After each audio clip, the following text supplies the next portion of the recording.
যে আমাদের যে রাজনৈতিক দল জাতীয় নাগরিক পার্টি এনসিপি মাত্র 1 মাস হয়েছে আমরা আত্মপ্রকাশ করেছি। খুব স্বাভাবিকভাবেই এটি একটি বড় চ্যালেঞ্জ যে আগামী যদি 1 বছরের মধ্যে আমরা শুনতে পাচ্ছি যে ইলেকশনের কথা, অন্তর্বর্তীকালীন সরকার থেকে ডিসেম্বর জানুয়ারির কথা বলা হচ্ছে, এটি অবশ্যই আমাদের জন্য বড় একটি চ্যালেঞ্জ যে 300 আসনে আমাদের যে বিভিন্ন প্রার্থী যে রয়েছে তাদেরকে মনোনয়ন দেওয়া। কিন্তু আমরা মনে করি যে এই চ্যালেঞ্জ নিতে কিন্তু আমরা অভ্যস্ত এবং প্রস্তুত। সো আমরা আমাদের জায়গা থেকে সর্বোচ্চ চেষ্টা করব যেন যোগ্য, সৎ এবং দেশপ্রেমিক প্রার্থীদেরকে আমরা 300 আসনে মনোনয়ন দিতে পারি।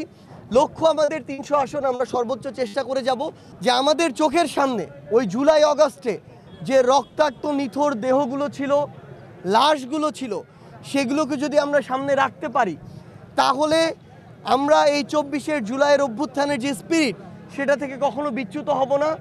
বান্ডেল থাকলে প্রতি সেনমানিতে টাকা বাঁচবে। বিকাশ সেনমানি বান্ডেল কিনে জিতুন প্রতি লেনদেনে। এবং আমরা জনগণের চাওয়া অনুযায়ী আগামীর বাংলাদেশে কাজ করে যেতে পারবো। এবং আমরা যদি জনগণের জন্য কাজ করতে পারি তাহলে জনগণই আমাদেরকে তাদের রায় দিয়ে সংসদে নিয়ে যাবে। আমরা আমাদের জায়গা থেকে মনে করি যে আমাদের ইতিমধ্যেই কিন্তু প্রত্যেকটি জেলা উপজেলা অসংখ্য শুভাকাঙ্ক্ষী রয়েছেন যারা নতুন একটি বাংলাদেশ প্রত্যাশা করেন এবং যারা মনে করেন যেই তরুণরা এই অভ্যুত্থানে নেতৃত্ব দিয়েছে সেই তরুণদের ওই দক্ষতা রয়েছে যে সামনের দিকে বাংলাদেশের জেলা উপজেলাকে নেতৃত্ব দেয়া এবং দিন শেষে পুরো বাংলাদেশকে একসাথে নেতৃত্ব দেয়া। এবং আমরা মনে করি এই নেতৃত্ব যেমন তরুণ নির্ভর থাকবে, এই নেতৃত্বে আমাদের যারা অগ্রজ রয়েছেন, আমাদের সিনিয়র যারা রয়েছেন তারা অবশ্যই থাকবেন।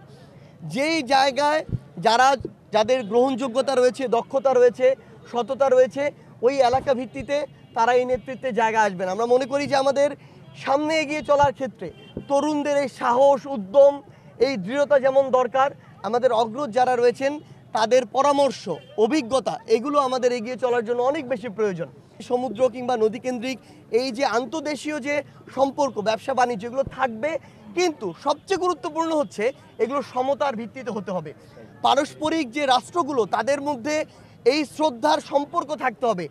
এটা যদি হয় যে ডমিনেন্সের ভিত্তিতে, যেটা বিগত 1 যুগ ধরে আমরা বাংলাদেশ এই ডমিনেন্সটা ফিল করে এসেছি, ভারত তাদের জায়গা থেকে ভারতের সাথে বাংলাদেশের সম্পর্ক থাকবে না এমনটি নয়, সম্পর্ক থাকবে, কিন্তু এই সম্পর্ক হবে শ্রদ্ধার এবং সমতার। এই সম্পর্কে যদি কেউ কারো জায়গা থেকে ডমিনেট করার চেষ্টা করে আমরা সেই চোখ রাঙানি আর দেখব না। আমরা মনে করি বাংলাদেশের সাথে ভারত বলি, চায়না বলি, আমেরিকা বলি, রাশিয়া বলি, যে কোনো দেশই বলি, আমাদের এই দেশগুলোর সাথে এই সমতার সম্পর্ক থাকবে এবং আমরা বিশ্বাস করি এই পারস্পরিক শ্রদ্ধাবোধের সম্পর্কের ভিত্তিতেই আমরা সামনের দিকে এগিয়ে যাব। এভাবে বাংলাদেশ এগিয়ে যাবে, পৃথিবী এগিয়ে যাবে।